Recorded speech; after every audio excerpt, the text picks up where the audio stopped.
अगर आप भी लेना चाहते हैं देश दुनिया की तमाम जानकारी तो आज ही सब्सक्राइब करें हमारे चैनल को। साथ ही नीचे दिए बेल आइकन को जरूर दबाएं ताकि हर अपडेट आप तक पहुंच सके।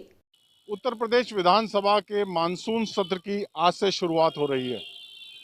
अभी तक देखा गया है कि जिस तरीके से लोकसभा में मानसून सत्र हंगामे की भेंट चढ़ गया, क्या उत्तर प्रदेश की विधानसभा में किस तरीके से माहौल रहेगा, ये देखने वाली बात होगी। फिलहाल हम इस समय मौजूद हैं मेरठ में और मेरठ की जनता से जानते हैं कि विकास में योगदान के लिए प्रदेश में विधानसभा के सत्र को चलना कितना जरूरी है।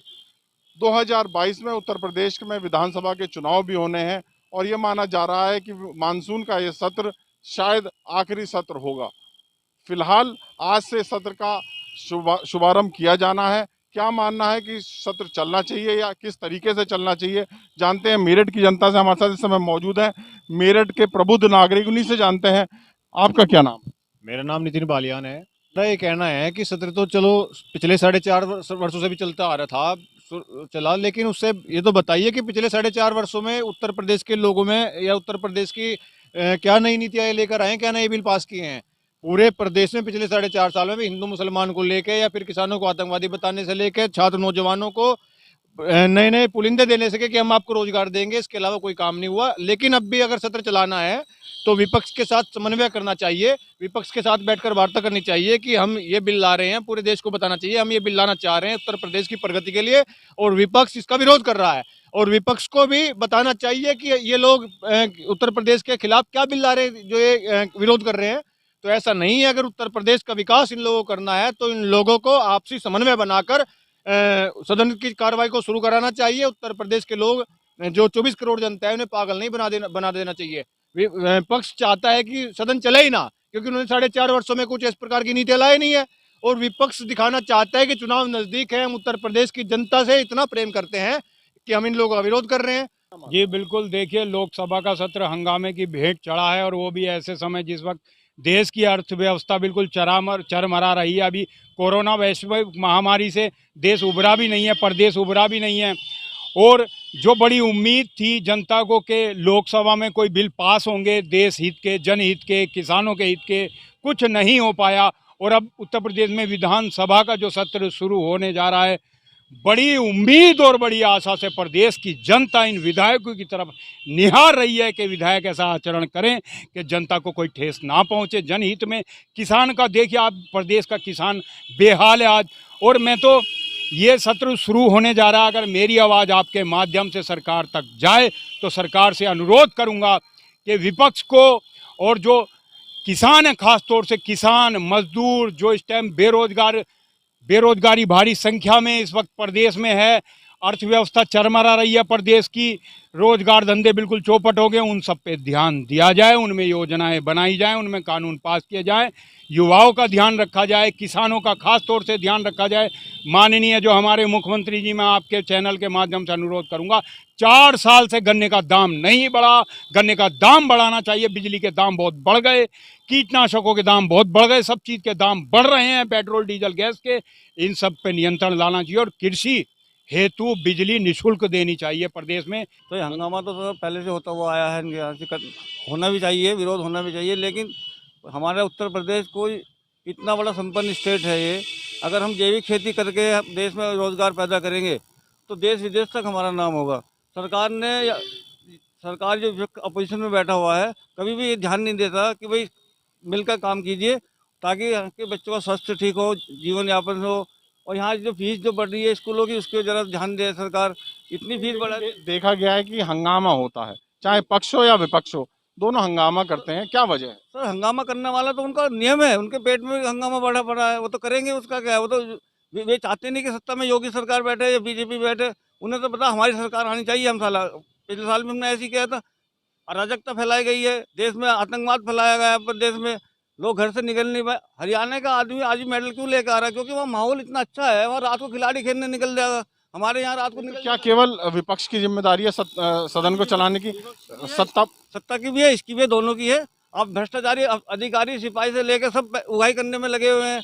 अब बिजली डिपार्टमेंट में जाके 1 रुपए के 100 रुपए मांग रहे हैं। रोजगार तो अपना आप कर रखा है इन्होंने। एक स्टूडेंट बेचारा कोई मशीन बनाना चाह रहा है, उसके लिए इन्होंने कौन सा शेल्टर बना? मुद्दा ये नहीं है, मुद्दा ये है कि पक्ष हो या विपक्ष हो, जी विधानसभा चलनी चाहिए या नहीं चलनी? सर, विधानसभा बनाई चलने के लिए गई है। विधानसभा में जो पार्लियामेंट में बैठे जाके ये बैठे एमएलए, ये चलाने के लिए तो बैठाए गए हैं, यहाँ हंगामा करने के लिए बैठाए गए हैं। वहाँ से विधानसभा चलनी चाहिए, विधानसभा चलनी चाहिए और नियम से अनुसार जो मुद्दे हैं उन्हें विपक्ष को उठाना चाहिए। भाई प्रदेश में ये कमी आ रही है, इन्हें दूर करो। हम ये नहीं कह रहे कि ये इनका भी काम है भाई अपनी अपनी शिकायत लेके वहाँ पहुँचे यहाँ से, और वो तो अब विधानसभा को पूर्ण रूप से चलाइए। मेरा नाम रविंदर ध्यानी है, मैं मेरठ में रहता हूँ।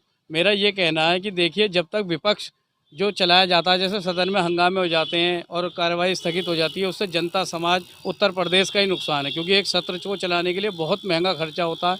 परंतु उसके साथ साथ ये भी ज़रूरी है कि अगर विपक्ष मजबूत नहीं होगा तो फिर योजनाओं को कार्य इतने अच्छे तरीके से नहीं हो पाएंगे शहर में।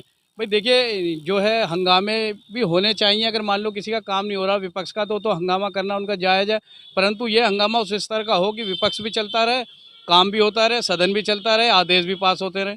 और जैसे कि इस बार पेट्रोल डीजल महंगाई को है, हमें उम्मीदें हैं सरकार से कि भाई पेट्रोल डीजल गैस के दाम ये सब कम करे जाएँ, गैस की सब्सिडी बहाल करी जाए, जनता समाज को जो है कुछ राहत दी जाए। कोरोना काल में जो भी बीमार हुए हैं सबको। देखिए, पक्ष हो या विपक्ष हो, जनता ही उनको चुन के भेजती है। जनता इस आशय से चुन के भेजती है कि ये वहाँ बैठेंगे और हमारे लिए, जनता के लिए, प्रदेश के लिए काम करेंगे, उन्नति के रास्ते खोलेंगे, विकास करेंगे। लेकिन ये लोग क्या है, पक्ष हो या विपक्ष हो, अपनी राजनीतिक रोटियां ज़्यादा सेकते हैं, काम ना के बराबर करते हैं।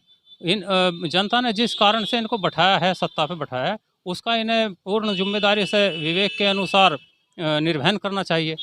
और जो विधानसभा सत्र है वो पूर्ण रूप से चलना चाहिए, और जो भी जनता की परेशानी है वहाँ रख कर वो उनका हल करना चाहिए, विकास को आगे बढ़ाना चाहिए। ये तो जिम्मेदारी पक्ष की भी है और विपक्ष की भी है, दोनों की ही जिम्मेदारी है। लेकिन इनकी राजनीति जो है वो जो विकास की सीमा है उसको लांघ के दूसरी तरफ चली जाती है, अपनी राजनीतिक रोटियां ही सेकते हैं। विकास का काम ना पक्ष करता है ना विपक्ष करता है, जबकि प्रदेश में इतनी सारी समस्याएं हैं, समस्याओं के अंबार है। आज पेट्रोल डीजल चरम पे, अपनी महंगाई के चरम पे पहुंच चुका है, उसमें विपक्ष भी सही तरीके से भूमिका नहीं निभा रहा, आवाज़ नहीं उठा रहा। और पक्ष को भी देखना चाहिए कि हमारी जनता कितनी बेहाल है। कोरोना टाइम में अब इतना बड़ा नुकसान हुआ है, कई मुद्दे हैं जो इन्हें उठाकर और उनको हल करना चाहिए, लेकिन उस तरफ इन लोगों का ध्यान नहीं है, ना पक्ष का है ना विपक्ष का है। देखिए, हमारा देश संसार का सबसे बड़ा लोकतांत्रिक देश है। लोकतांत्रिक प्रक्रिया के अनुसार ही यहाँ पे सदन में हमारे द्वारा प्रतिनिधि चुनकर भेजे जाते हैं, जनता वोट करती है और इस विश्वास के साथ वो प्रतिनिधि भेजे जाते हैं कि वो उस सदन में हमारी समस्याओं पर विचार करेंगे, उन समस्याओं का निराकरण करने के लिए कोई समाधान ढूंढेंगे। लेकिन पिछले कुछ वर्षों से ऐसा माहौल बनाया जा रहा है जानबूझ करके कि जनता की जो परेशानियां हैं उन परेशानियों को दरकिनार करके लोकतांत्रिक व्यवस्था को नष्ट भ्रष्ट करने का कार्य पक्ष और विपक्ष दोनों ने किया है। मैं बिल्कुल बेबाक रूप से कहना चाहूँगा कि एक जनता ने जिस विश्वास के साथ हमारे विधायक चुने हैं, उन विधायकों को विधानसभा में पूर्ण सहयोग दिखाते हुए जनता की परेशानियों को सरकार के समक्ष रखना चाहिए और सरकार को भी ये चाहिए कि विधानसभा सत्र को सुचारू रूप से चलाने की व्यवस्था करते हुए आम जनता की उन समस्याओं का पूर्ण रूप से निवारण करने का प्रयास करे और विपक्ष को विश्वास में लेने का प्रयास करे। समस्या का समाधान जब ही होगा जब तक विधानसभा में उस पर पूर्ण रूप से चर्चा होगी। आप इन लोगों का इस तरीके से विधानसभा सत्र या लोकसभा सत्र में हंगामा करके हंगामे की भेंट चढ़ा देना, यह न केवल हमारे देश के आम जनता के करोड़ों रुपए की बर्बादी है, बल्कि उस कीमती समय की भी बर्बादी है कि जो कीमती समय इन्हें जनता के समाधान के लिए और जिस कर्तव्य के लिए ये लोग चुने गए हैं उनके लिए कार्य में करना चाहिए था, ये उसको उस हंगामे की भेंट चढ़ा रहे हैं और लोकतांत्रिक व्यवस्था को ख़त्म करने का प्रयास इनके द्वारा किया जा रहा है। अगर लोकतंत्र को बचाए रखना है तो संसद का और विधानसभा का सत्र चलना उतना ही आवश्यक है जितना हमारा आम आदमी का इस देश में जीना। तो ये थी मेरठ की जनता जिसका मानना है कि विधानसभा हो या फिर लोकसभा, ये सभी जगह जो है लोकतंत्र के मंदिर हैं और जब तक इनमें बहस नहीं होगी, इसमें डिस्कशन नहीं होगा, तब तक विकास का रास्ता अवरुद्ध होता चला जाएगा। मेरठ से राजीव शर्मा, प्रभासाक्षी।